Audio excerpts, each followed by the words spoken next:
Oke. Nah, kita malam ini bicara dari Amsal ya. Ini judulnya Intim dengan Sofia. Tadi udah dibaca sama Bu Bella. Hmm. Ini satu lukisan dari nama pelukisnya Silo Sofia McCloud sih. Judulnya Divine Wisdom. Ya jadi rupanya kalau di Alkitab wisdom itu wanita tuh. Dan Hah? iya, bahasa Ibraninya hokmah, ya itu dekat banget sama bahasa Indonesia itu hikmat karena kita mewarisinya tampaknya dari bahasa Arab ya turunannya ya. Nah, tapi di dalam terjemahan bahasa Yunani dari kitab Perjanjian Lama, wisdom itu diterjemahkannya Sophia. Ya, jadi kalau kita baca Amsal yang terjemahan bahasa Yunaninya itu Sophia. Nama artis Sofia hikmat ya, bagus ya. Iya, arti Sophia itu wisdom. Makanya Bang. filosofia itu kan artinya pencinta wisdom. Oh, bagus ya. Filosofi. Ya, ya. Nah, jadi orang-orang yang tahu hal itu biasanya anaknya kalau Ya. perempuan namanya Sofia gitu ya. Kalau pengen punya wisdom gitu. Nah ini melukiskan ya wanita cantik itu yang bernama Sofia, terus judul lukisannya Divine Wisdom. Ya. Nah, kitab Amsal itu banyak terkait juga dengan wisdom literature yang di luar Alkitab ya, terutama kitab-kitab dari Ancient Near East ya. Jadi tradisi hikmat itu bukan cuman punya orang Israel ya yang terekam di dalam Alkitab, tapi juga ada kitab-kitab yang lain dan kemiripannya beberapa bagian itu tinggi ya. Ini salah satunya ya, namanya Wisdom of Ahikar. Ya, jadi tokohnya ini salah satu lukisan kuno dari Ahikar ya. Lalu ini salah satu ayatnya ya Ahikar 81 sampai 82 ya. Ini dalam bahasa Inggris saya ambil terjemahannya. Spare not your son from the rod ya, jangan menahan anak dari rotan begitu ya. Otherwise can you save him from wickedness? Apakah dia tidak bisa diselamatkan dari kejahatan gitu ya. Lalu ada ini yang dua kalimat di bawahnya agak puitis ya. If I beat you my son, you will not die. But if I leave you alone, you will not live. Gitu ya.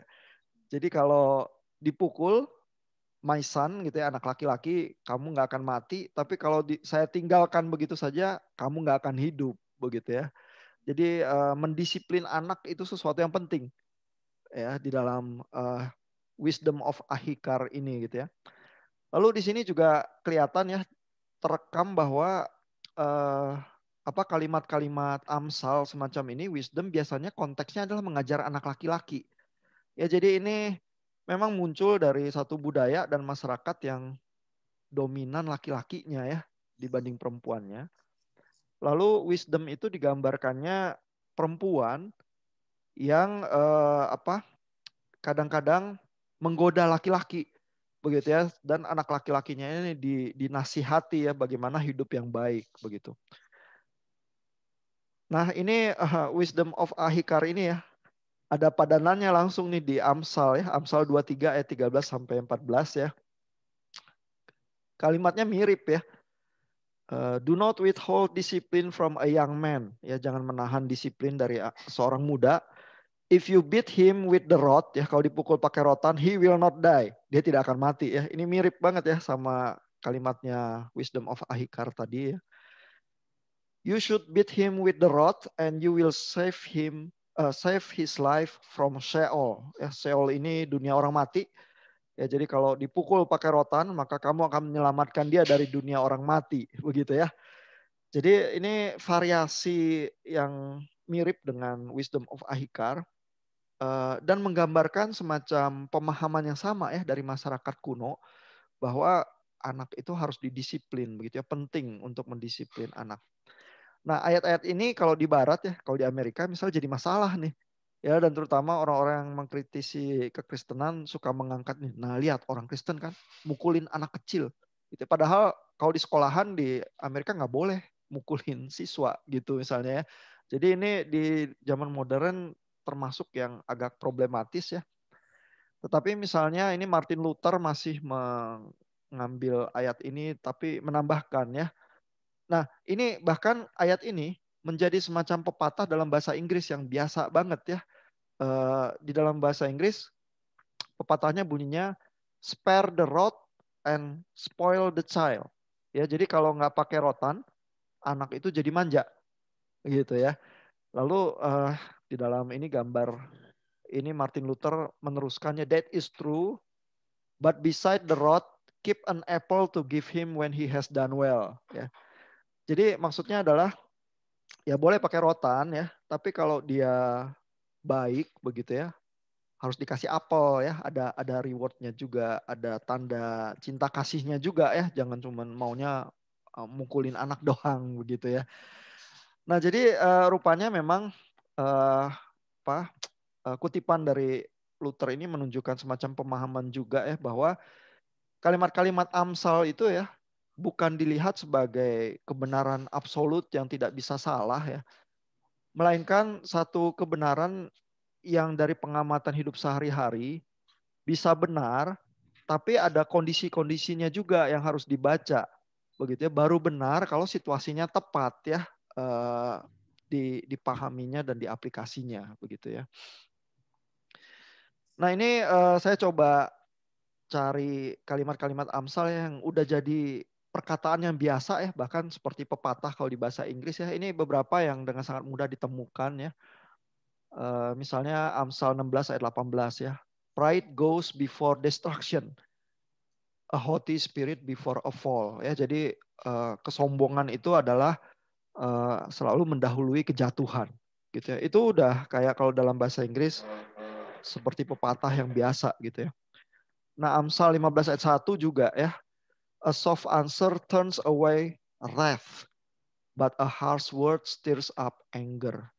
Jadi jawaban yang lemah lembut meredakan kemarahan, tetapi kata-kata yang keras menghasilkan kemarahan ya. Jadi ini tuh kalau orang yang berbahasa Inggris ini kata-kata yang biasa sekali muncul ya. Jadi somehow di dalam budaya-budaya Barat yang dipengaruhi dengan kuat dari kekristenan ya, kata-kata Amsal itu muncul menjadi semacam pepatah sehari-hari yang dihayati ya, dan ya orang tahu artinya gitu ya dengan mudah begitu ya. Nah padanannya ya, selain dari kebudayaan Timur Dekat kuno seperti Ahikar itu ya, padanannya kalau di zaman dari negara yang lain ini dari Konfusius. Ya, jadi Konfusius juga ada kitab yang namanya Analects of Confucius ya. Itu dari Cina kuno yang menggambarkan juga hidup yang saleh dan hidup yang berhasil itu bukan hal yang terpisah begitu ya. Misalnya yang bagian kiri itu quote dari Confucius ya, we have two lives and the second begins when we realize we only have one. Ya, kita punya dua kehidupan, tapi kehidupan yang kedua baru mulai kalau kita sadar kita tuh cuma punya satu kehidupan gitu ya. Jadi itu semacam bagaimana ya hidup yang bijak ya, yang saleh itu ya, kalau mengingat kematian begitu ya. Lalu yang kedua itu juga praktikal ya. A great man is hard on himself, a small man is hard on others. Ya, jadi orang besar itu akan menuntut lebih tinggi kepada dirinya sendiri. Kalau orang yang jiwanya kecil, dia menuntut lebih keras ke orang lain ya, bukan ke dirinya sendiri ya. Itu semacam pepatah-pepatah juga ya, yang berfungsinya mirip ya dengan Amsal ya. Nah jadi memang kita godaannya kalau baca Amsal ya, kalau terbiasa berpikir itu kan kitab suci gitu ya, maka kita cenderung berpikir oh ini kebenaran yang pasti benar dan tidak berubah gitu ya. Tetapi sesungguhnya Amsal tuh genrenya khusus, dia berfungsinya justru seperti pepatah-pepatah ini begitu ya. Bahkan juga tidak mengacu ke Tuhan secara eksplisit ya seringnya, tetapi pengamatan sehari-hari yang ini kebenaran hidup ya, inilah hikmat begitu ya. Dan memang hikmat itu mulai dari takut akan Tuhan. Nah, tetapi hikmat itu bukan kebenaran absolut yang tidak berubah, melainkan kebenaran yang kalau diterapkan dengan tepat itu menggambarkan kehidupan begitu ya. Tapi harus tepat ya kondisinya gitu ya. Nah, ini mungkin yang sangat biasa ya kalau di kehidupan kita ya. At least saya kalau bangun pagi suka berpikir ini ya, ayat ini, tidur sebentar lagi ya, mengantuk sebentar lagi, melipat tangan sebentar lagi ya, untuk tinggal berbaring, maka datanglah kemiskinan kepadamu seperti seorang penyerbu ya, dan kekurangan seperti orang yang bersenjata ya. Jadi kalau bangun tidur, kadang-kadang saya suka menggemakan ya ayat ini gitu ya, dan istri saya langsung tahu ya, oh itu Amsal gitu ya. Mau tidur sebentar lagi gitu ya. Nah, ini juga Amsal yang menarik ya. Kebetulan dengan mudah juga ditemukan semacam bingkai kata-kata mutiaranya ya di internet ya. Ini persoalan wanita juga ya. Lebih baik tinggal pada sudut sotoh rumah ya, daripada diam serumah dengan perempuan yang suka bertengkar ya. Ini waktu itu teman saya kalau di ITB dulu suka ada yang mengutip Amsal ini ya terus-menerus ya. Terutama kalau teknik elektro di ITB kan laki-lakinya banyak dan terus cari pacar gitu ya. Dan dia di dalam kesempatan-kesempatan tertentu mengutip ayat ini ya. Kalau punya istri, eh, jangan sampai yang kita ucapkan adalah lebih baik tinggal pada sudut sotoh rumah gitu misalnya.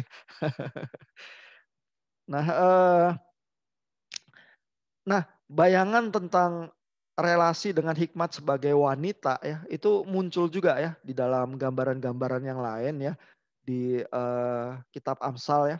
Misalnya Amsal 5 ayat 3 ya.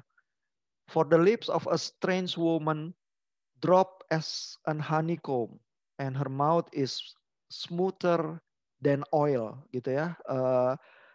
Bibir dari perempuan jalang ya. LAI itu strange woman itu diterjemahkannya perempuan jalang. Ya, tapi sebenarnya kalau strange woman kan itu King James ya. Itu bisa bernuansa perempuan asing. Ya, dalam budaya Yahudi jadi perempuan kafir ya, atau non believer sebenarnya ada nuansa-nuansa itu juga. Ya, tapi juga kalau ya mau agak harafiah ya, maka strange woman itu bisa juga adalah perempuan orang lain ya, atau istrinya orang gitu ya. Jadi maksudnya juga berteman dengan perempuan yang salah, bukan dengan Sofia ya, bukan dengan hikmat. Itu digambarkan juga di kitab Amsal tuh sebagai semacam keintiman yang mirip perselingkuhan begitu ya. Sesuatu yang tidak seharusnya dilakukan oleh seorang anak laki-laki muda begitu ya. Jadi ada warningnya gitu ya. Hati-hati ya, karena bibir perempuan jalang itu adalah manis seperti madu ya, dan mulutnya itu licin, lebih licin daripada minyak begitu ya. Terus di internet ada gambar seperti ini ya. Beware of the strange woman gitu ya. Terus ada dada yang agak terbuka begitu ya, bibir yang kemerahan menggoda begitu ya.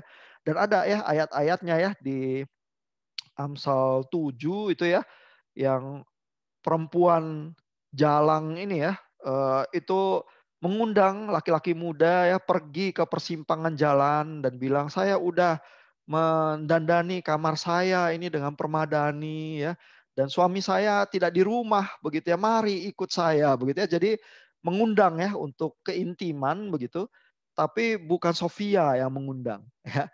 Nah, lalu kalau Sofia digambarkan juga ya, misalnya di Amsal 8 gitu ya, bahwa juga memberikan pengumuman ya kepada orang-orang muda ya untuk datang ya kepada Sofia, karena hidup dengan hikmat itu nanti hidupnya jadi baik ya. Hati-hati sama perempuan jalang, tapi jadilah intim dengan Sofia, begitu ya. Jadi kitab Amsal tuh melakukan personifikasi yang semacam itu juga ya untuk menyampaikan message-nya gitu ya. Nah, lalu ini beberapa bagian ya di dalam kisah Amsal 8 ini ya, yang tiba-tiba Sofia itu digambarkan itu terlibat dalam penciptaan bersama dengan Allah. Ya, ini misalnya Amsal 8 ayat 22 ya. The Lord possess me. Me itu maksudnya hikmat. Ya, the Lord possess me in the beginning of his way before his works of all. Gitu ya. Lalu Amsal 8 ayat 25-26 ya. Before the mountains and the hills were formed, I was born. Ya, I ini maksudnya hikmat. Begitu ya. Before he had made the earth and fields, and the first handfuls of soil, gitu ya. Ini dari New Living Translation begitu ya. Jadi di dalam ayat-ayat yang sangat misterius ini ya, hikmat itu digambarkan ya terlibat di dalam penciptaan pada awal permulaan segala sesuatu bersama Allah sendiri, begitu ya. Jadi ada orang juga yang jadi bisa membandingkan dengan logos ya. Pada mulanya adalah firman, begitu ya. Yohanes 1 ayat 1 itu ya, enarhe hologos, begitu ya. Siapa yang bersama-sama dengan Allah di dalam penciptaan segala sesuatu, begitu ya. Ternyata di dalam perjanjian lama itu Sofia. Di dalam perjanjian baru, di dalam kitab Yohanes itu logos, begitu ya. Jadi begitu misterinya sebenarnya ya, hikmat itu, dan bahkan juga punya nuansa ilahi ya, karena terlibat di dalam penciptaan itu sendiri ya. Nah tentu banyak lagi ya bagian Amsal-Amsal yang ibu-ibu biasa baca ya, dan kita nggak bahas malam ini ya. Tetapi memahami Amsal ya tampaknya adalah memahami seperti pepatah itu ya. Jadi ketepatan konteks itu jadi sangat penting ya. Misalnya ada Amsal yang bilang jangan menjawab orang bebal ya, karena nanti kamu jadi sama seperti dia ya. Tetapi di ayat berikutnya nanti bisa ada ayat jawablah orang bebal dengan kebebalannya begitu ya. Jadi sebenarnya saya harus jawab orang bebal atau enggak gitu kan, pertanyaannya seperti itu ya. Nah, jadi tergantung konteksnya ya. Orang bebal seperti apa yang sedang dihadapi ya. Sama seperti pepatah di bahasa Indonesia ada yang bunyinya biar lambat asal selamat, tapi ada juga yang siapa cepat dia dapat gitu ya. Ya, jadi kan harus cepat atau harus lambat gitu ya. Nah, dua-duanya benar ya, tapi konteks aplikasinya harus tepat ya. Dan justru orang yang bisa mengaplikasikan Amsal itu dengan tepat, merekalah juga yang berhikmat. Begitu ya. Jadi untuk hikmat butuh Amsal, tapi untuk supaya bisa mengaplikasikan Amsal itu butuh hikmat juga gitu ya. Jadi semisterius itulah bagian Amsal itu yang kita baca. Ya. Nah segitu aja sih materi malam ini. Silakan kalau ada pertanyaan atau ada komentar.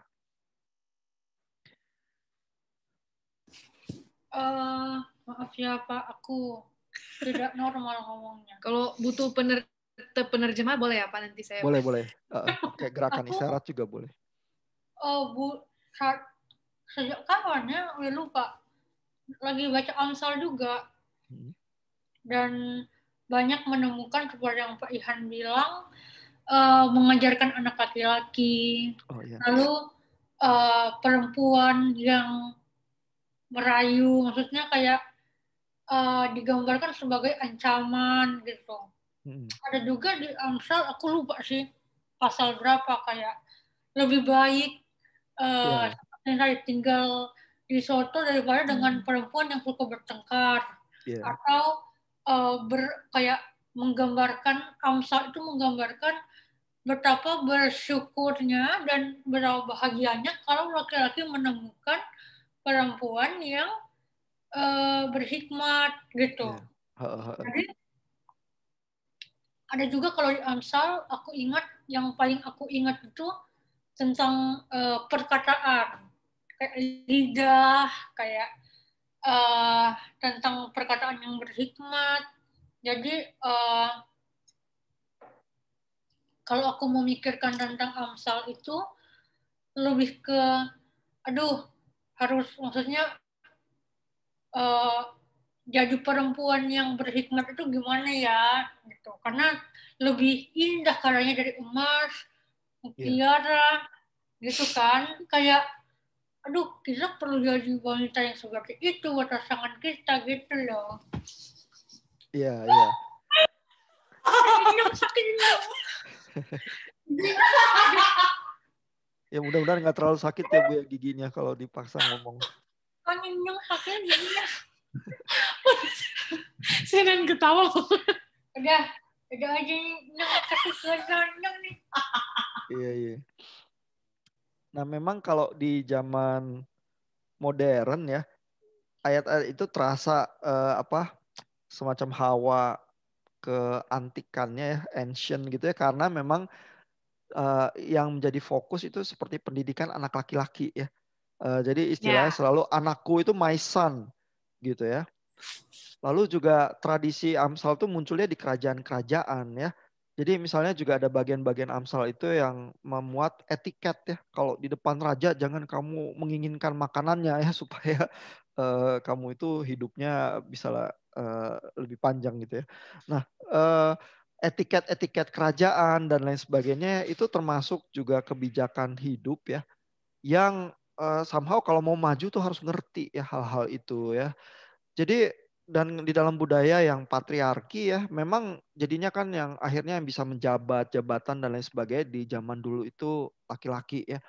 Dan pergulatan mendapatkan pasangan dan istri itu digambarkan sebagai juga perjalanan menemukan hikmat itu sendiri ya. Dan kalau menemukan Sofia yaitu kebahagiaan hidup ya.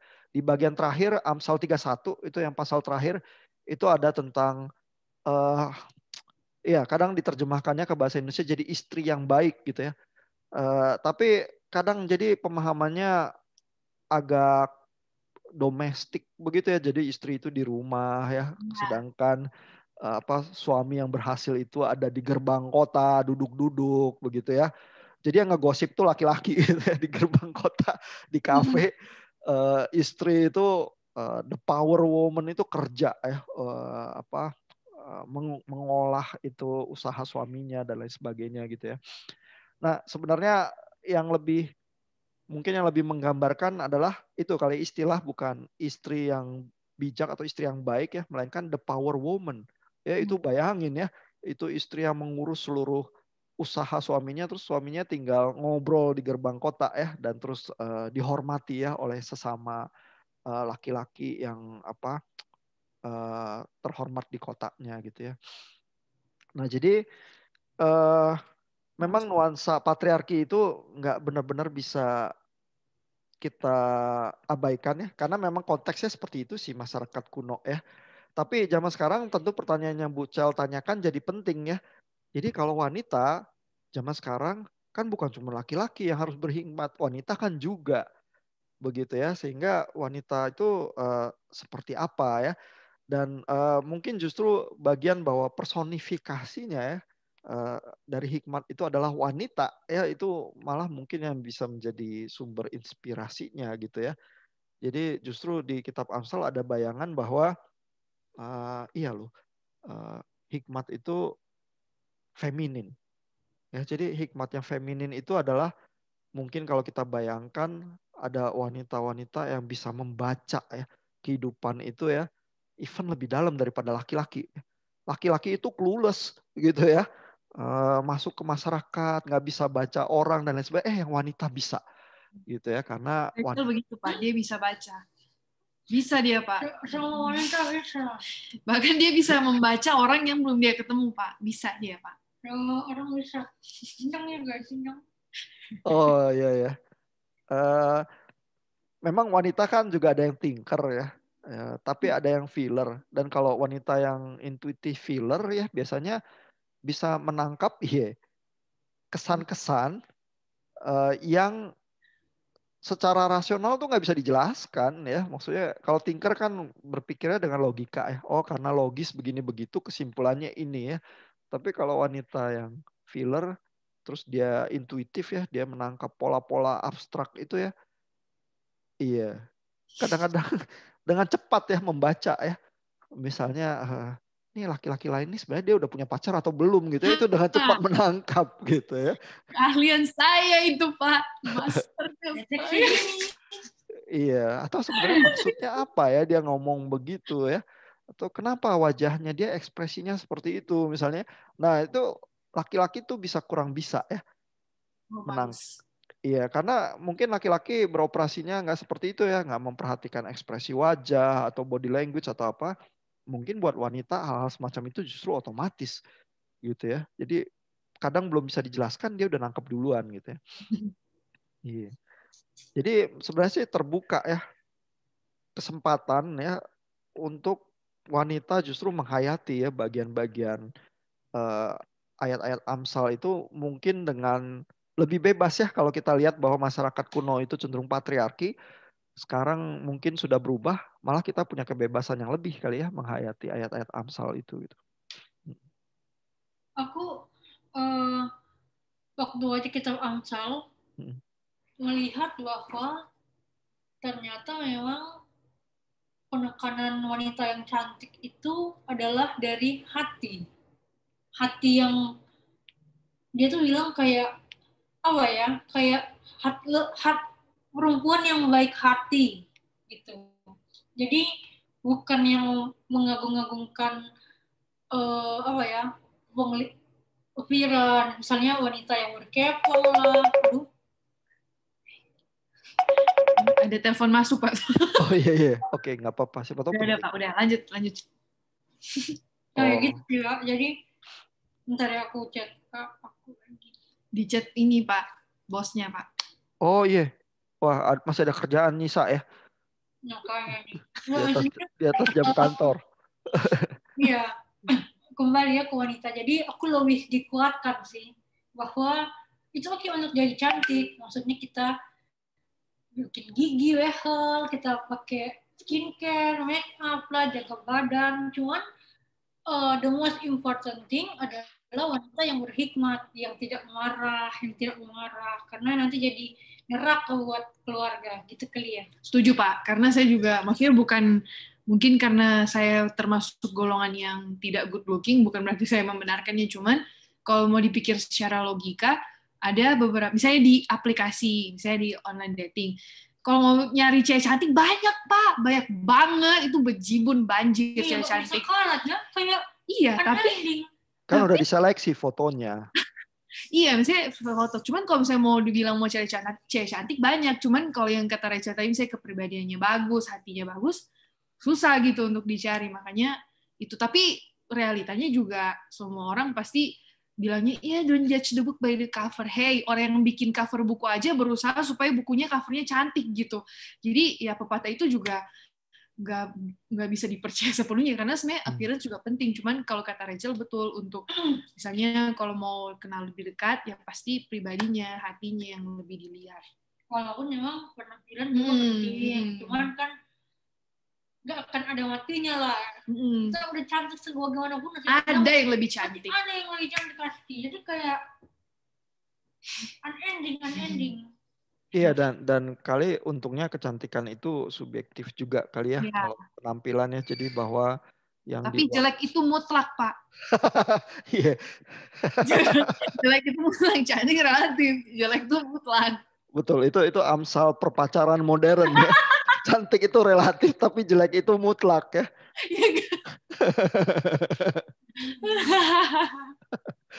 Iya. Dan kali juga bukan walaupun seperti sikap hati dan kepribadian itu penting ya, tapi mungkin juga cocok-cocokan ya, karena ada orang yang cocok dengan kepribadian tertentu tapi nggak cocok dengan yang lain gitu ya. Betul, cocok, nyambung. Iya, jadi kecocokan itu kadang yang membuat lebih langgeng ya. Kalaupun sifat-sifatnya baik juga tapi nggak cocok, nanti banyak gesekan ya. Ya, jadi kalau baca Amsal jadi kesannya malah cenderung ini ya, proyeknya cari pacar ya. Rachel. Ya, tergantung usia yang ini kali ya. Karena sebenarnya konteksnya banyak ke arah bagaimana mendidik anak juga ya, karena itu tadi ya beberapa contoh Amsal yang kita baca ya. Tapi juga memang kalau anak muda ya itu ya, personifikasinya Sofia dan perempuan jalang itu yang menjadi tantangan. Tapi juga ada amsal-amsal yang berkaitan dengan fase kehidupan yang selanjutnya kali ya, kalau udah berumur seperti apa ya. Jadi tradisi amsal itu menyediakan ya bijaksana yang dari observasi kehidupan yang menolong orang juga bagaimana hidup saleh ya. Terutama Amsal yang menghubungkan dengan takut akan Tuhan itu dari pasal 1 sampai 9 ya. Pas ke belakang itu lebih seperti pepatah-pepatah kehidupan ya. mungkin para Bible scholars itu menduga yang di awal itu untuk membuat semacam kerangka bagaimana kita membaca Amsal selanjutnya begitu ya. Jadi buat penulis Amsal sih memang kehidupan yang saleh dan kehidupan yang berhasil dan kehidupan yang bahagia itu ya tergantung dari hikmat dan tergantung bagaimana mengarahkan hati kepada Tuhan juga gitu.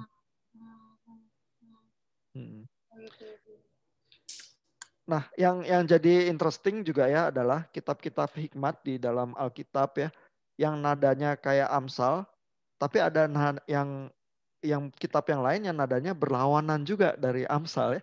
Amsal itu cenderung warnanya positif ya, penuh semangat ya, bahwa kalau kita melakukan hal-hal itu yang dituliskan di Amsal, kehidupan kita bisa baik ya, karena kita tidak hidup sebagai orang bebal gitu ya. Jadi optimis gitu ya.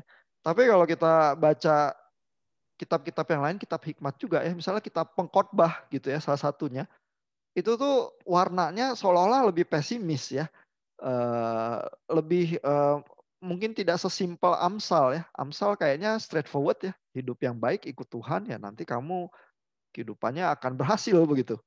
Iya. Kalau Pengkhotbah tiba-tiba percuma kamu hidup baik begitu ya. Kenapa harus hidup terlalu saleh ya? Toh semua orang mati juga gitu ya. Nadanya kayak gitu ya. Dan keseluruhan Alkitab menyediakan ya hikmat baik yang nadanya kayak Amsal maupun yang nadanya kayak Pengkhotbah atau bahkan yang nadanya kayak Ayub ya. Bahwa hidup ini memang penuh misteri ya. Udah saleh kayak Ayub. Ya itu seolah-olah menyanggah Amsal ya. Apa kurang saleh Ayub gitu ya. Tapi hidupnya penuh kesengsaraan gitu ya. Nah, jadi ada kekayaan itu juga sih kalau kita lihat seluruh Alkitab secara total ya, bahwa memahami hidup itu memang penuh misteri ya, dan mengikut Tuhan walaupun kita nggak paham, kita tetap bisa mengharapkan pertolongan Tuhan begitu ya. Ya mungkin itu sih. Terus kalau di dalam kehidupan kira-kira kita prakteknya gimana ya? Terutama kalau Amsal sih banyak ya prakteknya ya. Karena kan memang dibangun dari kehidupan ya. Ada yang tiba-tiba kepikir pingin berusaha dipraktekkan nggak? Kalau saya kan udah praktekkan itu ya. Mengantuk sebentar lagi, melipat tangan sebentar lagi gitu ya. Rachel lagi nyari, Pak. Oh, lagi nyari. Kayaknya saya juga setuju deh dengan Pak Ihan. Karena saya juga meskipun tempat kosannya deket, tapi pengen aja gitu bangunnya ntar lagi gitu. Cuman tadi saya agak bercanda sama Rachel. Rachel bangun setiap pagi juga kayaknya nggak kaya deh. Maksudnya kalau misalnya, maksudnya udah berapa tahun Rachel bangun pagi gitu, tapi kayaknya nggak, ini bercanda doang ya. Maksudnya nggak kaya gitu sih kayak gitu. Tapi itu juga susah sih Pak. Maksudnya jangan malas gitu kan, apalagi istilah sekarang kan mager Pak, jadi kayak apa mager, padahal malas aja gitu. Emang mager malas gerak sih Pak, cuman karena emang harus disentil sedikit, dicambuk sedikit gitu. Silakan Rachel. Ini sih Pak yang nempel sedang aku renungkan adalah Amsal 21 ayat 31. Oh iya. Kuda diperlengkapi untuk hari peperangan, tetapi kemenangan ada di tangan Tuhan. Itu aku sedang memikirkan gitu, apa maknanya dalam kehidupan pribadi gitu kan. Nah, yang meresahkan aku adalah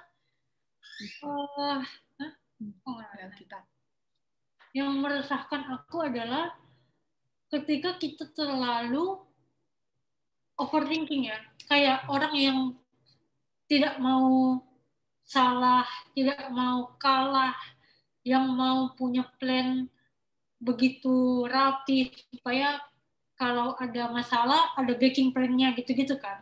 Jadi kita sangat meminimalisir kesalahan dan kegagalan.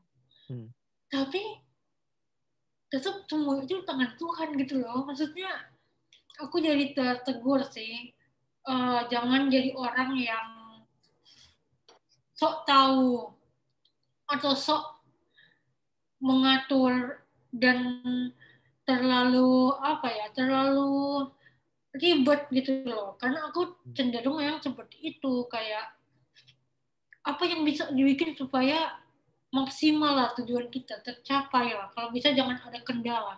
Tapi kita lupa bahwa seberapa banyak pun kuda kita dan senjata kita, tapi kemenangan itu hanya dari Tuhan, gitu sih. Itu yang aku renungkan.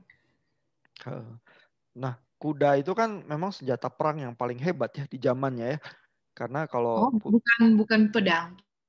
ya, tapi kalau orangnya pegang pedang terus di atas kuda terus ngayun gitu ya, terus nyabet ke sana kemari ya, itu kuda itu padanannya kali kayak punya tank ya kalau zaman sekarang gitu. Karena zaman itu ya yang bisa diandalkan kan binatang perang ya. Kuda itu termasuk yang sangat cepat, bertenaga gitu ya. Ya yang lain yang ditakutkan orang juga misalnya gajah gitu ya, karena bisa menghancurkan gitu ya kalau gajahnya itu dikuasai terus dijadiin senjata perang gitu ya. Nah, jadi itu sebenarnya ayatnya bunyinya ya adalah senjata perang yang paling hebat sekalipun nggak menjamin kemenangan. Ya, kemenangan itu ada di tangan Tuhan. Jadi sebenarnya ayatnya bunyinya gitu. Ya. Dan saya rasa komentar Bu Bella tadi ya bilang bahwa baca Amsal itu kan bisa nggak terbukti benar ya. Buktinya orang yang bangunnya pagi-pagi aja nggak kaya-kaya gitu ya. Nah, itu komentar yang menarik dan betul ya. Bahwa baca Amsal itu selalu ada kondisinya gitu ya. Apakah benar selalu kalau orang yang bangun pagi dia akan jadi kaya gitu ya? Ya nggak selalu benar. Ada kondisinya itu ya. Sama seperti baca Amsalnya kuda itu juga ya. Apa benar maksudnya misalnya ya udah nggak usah punya kuda ntar jadi menang gitu ya? Kan nggak juga ya. Planning yang paling baik ya, persenjataan yang paling baik untuk apa? Kalau kita punya proyek itu selalu harus gitu ya. Tapi event yang paling baik pun menang kalah seringkali bukan tergantung di itu saja. Ya. Nah, jadi itu justru hikmat membaca kondisi begitu ya dan sebagainya itu justru yang jadi penting dan itu yang didorong juga di kitab Amsal kan sebenarnya ya. Jadi memang boleh itu membantah orang bilang siapa bilang bangun pagi jadi kaya? Enggak ya. Banyak contohnya enggak gitu misalnya. Malah justru saya dengan jawaban Rachel kan tadi dia bilang dia udah mempersiapkan misalnya plan A, plan B gitu kalau gagal. Malah itu termasuk hikmat, Pak. Karena dia udah merencanakan misalnya kalau misalnya dia berhasil rencananya A, kalau dia gagal rencananya B, ya udah gitu, tinggal lihat aja Tuhan mau bawa kemana, mau ke rencana A, rencana B, udah kan? Sebenarnya nggak tahu ini pemikiran salah teman, tapi menurut saya udah berarti udah oke dong, dia udah tinggal jalan aja, tinggal yakin aja, dia udah plannya. Iya, tapi nah ini juga memperlihatkan approach-nya Bu Bella sama approach-nya Bu Cel emang agak berbeda ya, yang Dodger sama yang Persiver ya. Kalau Persiver sukanya saya apa Pak? Kalau Persiver tuh go with the flow. Ya itu saya bang. Yoi ya, planning boleh tapi jangan keras-keras ya, karena kan kita harus dinamis. Kita harus spontan, ya harus beradaptasi dengan kondisi kan gitu ya. Tapi kalau yang Jager itu, iya itu mah sama juga nggak ada plan gitu ya. Go with the flow itu artinya nanti dikendalikan oleh situasi gitu ya. Lalu kita kejebak kepada keputusan-keputusan yang kita nggak tahu harus gimana gitu ya. Nah jadi orang-orang yang kayak Bucal nyaman dengan planning yang baik dan ketat dan mungkin harus belajar caranya improvisasi ya walaupun udah punya plan. Nah yang Persiver kayak Bu Bella mungkin berusaha belajar planning lebih ketat. Karena kalau main improvisasi dengan sangat natural ya, biasanya terjadi karena gayanya juga begitu ya. Iya. Tapi dua-duanya punya kelemahan kekuatan ya. Dan begitulah baca Amsal itu ya, menyadari kelemahan kekuatan, kondisi dan aplikasi ya. Dan itulah kalau kita menyadari setiap kalimat Amsal itu ada benarnya tapi ada enggaknya juga ya, tergantung kondisi. Disitulah hikmat itu muncul gitu. Ya, jadi sebenarnya cukup seru ya kalau kita bingung baca Alkitab mau yang mana, buka aja Amsal salah satu terus kita pikirin pelan-pelan gitu ya. Selalu bisa dan selalu seru sih. Oke. Ini udah 1 jam lebih juga sih. Iya, udah. Nggak berasa ya, Pak. Saya sudahin sampai di sini dulu ya recordingnya.